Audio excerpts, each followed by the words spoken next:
In the blistering heat of the frontier noon, where dust storms carried whispers of hunger and the cracking earth bore witness to too many untold sorrows, a thin young woman dangled from a rough wooden beam outside Sutton's trading post, her wrists bound so tight the rope bit deep into her skin, her feet barely touching the ground as she gasped for breath, her face pale and sunburnt, her eyes sunken but fierce, refusing to cry even as a crowd gathered to mock her for what the townsmen called a crime.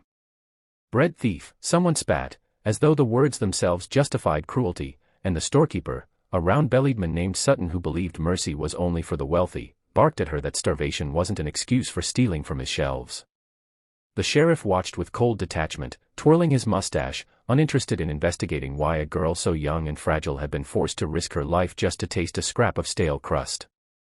As townsfolk murmured rumors about her, some claiming she wandered in from the desert, others swearing she was a runaway from a mining camp, none noticed the lone rider approaching slowly from the east, his horse tired, his hat shadowing a face carved by years of loss and silence.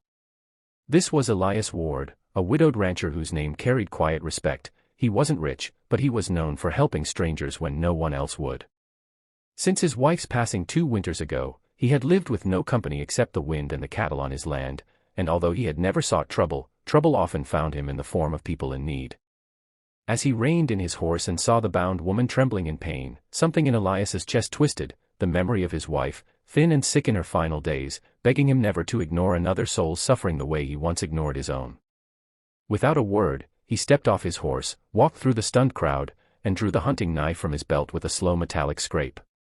"Elias, you stay out of this," Sutton snapped, but the rancher didn't even blink. He simply sliced the rope in one clean stroke, catching the woman before she collapsed into the dirt.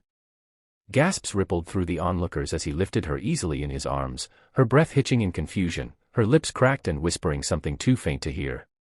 She shook her head, expecting another blow, another punishment, another reminder that the world didn't value the poor or the desperate, but instead Elias simply said, voice low and gentle, "Eat first. Everything else can wait." Then he walked her to his horse, pulled a small cloth bundle from the saddlebag, and unwrapped a piece of cornbread he'd packed for himself that morning.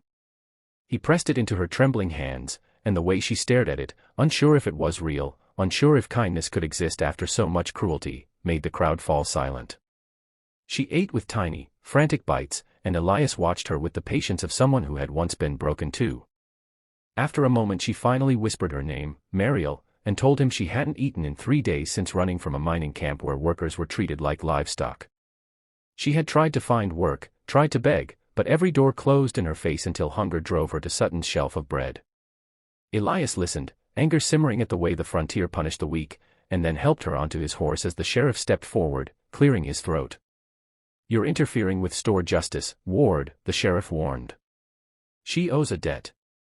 Elias fixed him with a stare cold enough to freeze desert wind. "She doesn't owe anything except the dignity she was denied," he replied. And though Sutton sputtered threats about compensation and lawbreaking, not a single townsman dared stop the widowed rancher as he rode away with Mariel clinging weakly to his coat. The trail home was quiet except for the woman's soft breathing against his back, and he could feel her fear slowly melting into fragile trust. At his ranch, Elias gave her water, let her rest in his late wife's small guest room, and cooked a simple stew while she slept. When she awoke hours later, confused and frightened by the unfamiliar safety, he reassured her that she was not a burden and that no one deserved to be punished for being hungry. Over the following days, as strength returned to her body and color returned to her cheeks, Elias learned more of her life, how she lost her parents in a wagon accident, how she survived by following mining crews, how she dreamed of a place where she could start fresh. Mariel watched Elias work the ranch alone, fixing fences, tending cattle, speaking little but carrying an unspoken grief. She wanted to repay him, so she helped where she could, mending clothes, cooking meals, and filling the silent house with gentle warmth. Slowly an unspoken bond grew between them, woven from shared hardship and simple acts of kindness. Yet the world outside didn't forget. Days later, Sutton stormed into the sheriff's office demanding Mariel be dragged back and punished.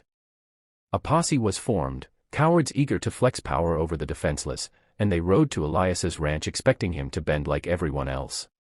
But when they arrived, they found the widower standing tall with Mariel behind him, no longer the starved, frightened girl they had strung up but a young woman determined not to be broken again. Elias warned them once, "If you think I'll hand her to men who left her to die for a bite of bread, you don't know me at all." When Sutton tried reaching for her, Elias's voice thundered across the yard, "Take one more step and you'll answer for it." Something in his tone made even the sheriff reconsider.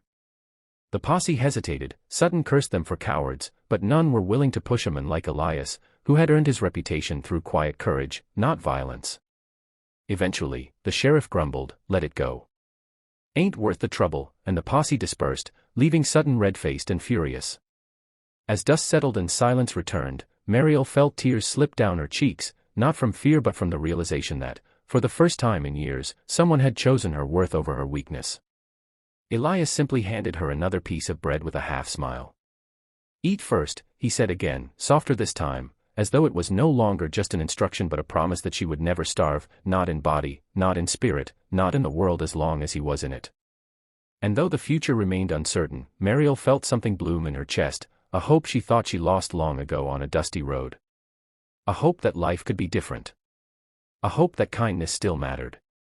A hope that maybe, just maybe, this widowed rancher who saved her from a rope might someday save her heart, too. And for everyone hearing their story today, for everyone who believes humanity needs more courage, more compassion, and more second chances, make sure you Mariel woke before sunrise, startled by how peaceful the ranch felt compared to the life she had escaped. She stepped outside, watching Elias repair a fence post, his movements steady and sure, as if nothing in the world could shake him. She didn't know why, but her chest warmed at the sight, perhaps because no one had ever protected her the way he had.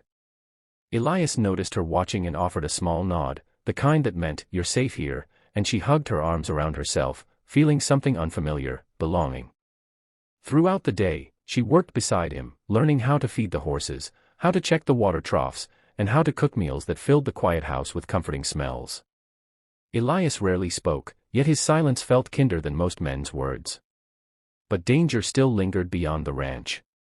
That afternoon, a rider approached carrying word that Sutton was stirring trouble again, rallying men who believed punishing a starving girl was justice.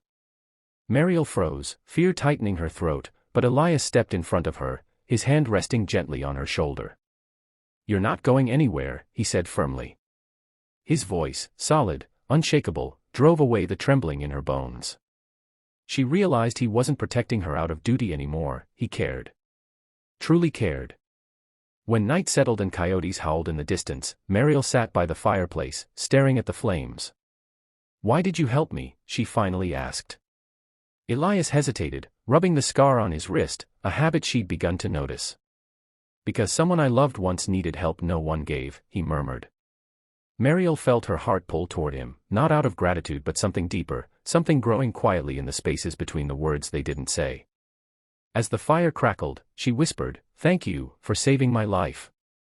Elias looked at her then, really looked, and for the first time since his wife's passing, warmth flickered in his eyes, like a man learning how to live again.